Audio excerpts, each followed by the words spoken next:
సిద్ధాపూర్ గ్రామ పంచాయతీకి మన స్పెషల్ ఆఫీసర్గా వచ్చిన ఎండిఓ గారు కానీ ఈ వారం 10 రోజుల మా సమస్యలు ఎటువంటి గ్రామ పంచాయతీ తాళమే ఉన్నది, తాళం తీసింది లేదు, ఒకసారి వచ్చింది లేదు, ఒకసారి పోయింది లేదు.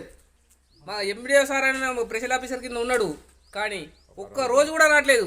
ఏ సమస్య వచ్చినా డోర్ చూపెట్టాలి, ఇంటికి పోవాల్సి వస్తుంది. కానీ ఈ మా సెక్రటరీ ఎవరున్నారో వాళ్ళ పరిధిలో సెక్రటరీ పంపిస్తే మంచిగా ఉంటుందని కోరుకుంటున్నాం. ఇప్పుడు మీ సెక్రటరీకి ఎక్కడ వేసారు డ్యూటీ? అమ్మే వేసారట. ఇక్కడ లేడా? ఇక్కడ లేడు. ఎన్ని రోజుల నుంచి? ఒక నెల రోజులైంది, 2 నెలలు అవుతుంది. సమస్యలు ఎవరికి చెప్తున్నారు మీరు?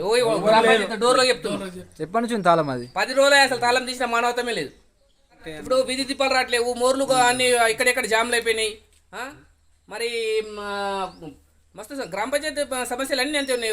లీకేజ్ అవుతున్నాయి, మొత్తం నీళ్లు మొత్తం లీకేజ్ ఇక్కడే అయిపోతున్నాయి. ఎవరికి చెప్పాలా? వాటర్ మ్యాన్ చెప్తేనే సార్ రేట్ ఏం చేయాలో చెప్తున్నారు. సెక్రటరీకి ఫోన్ చేసి నల్లలు రావట్లేవు. చెట్ల కొమ్మలు నరకమంటే నరుకుతామన్నారు, కరెంట్ సమస్య సార్. ఈయనే గ్రామ పంచాయతీ ముందర కరెంట్ సమస్య. ఆ వైర్ల కింద మొత్తం చెట్లు పోయినాయి, మంటలేని గడ్డం కాలిపోతుండే.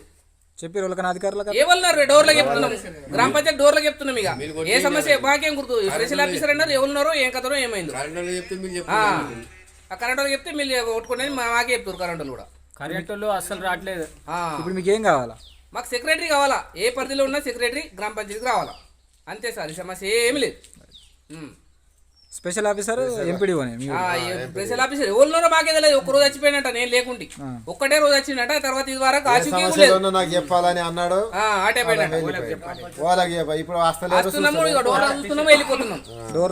డోర్ లాకే ఉన్నది. ఇక సమస్య సెక్రటరీ వస్తే 10 నిమిషాలు, 1 అరగంట డోర్ తీస్తారు, సమస్యలు తెచ్చుకుంటాం. చిన్న విలేజ్ సార్. సెక్రటరీ ఈ వాటిలో లారీలు పోతాలికి రోడ్ ఎంబడి కొమ్మలు నరికిమని చెప్పి మా రోజు సరే కొట్టిస్తామని అన్నారు. ఆ కొమ్మలు సుఖం నరికియాలి. ఇప్పుడు వడ్ల బస్తాలు వేసుకోపోతే లారీలు కూడా రావట్లేదు సిద్ధాపూర్. అటువంటి సమస్యలు ఉన్నాయి. అసలు మాకు అధికారం ఎవరున్నదో తెలుసు సార్.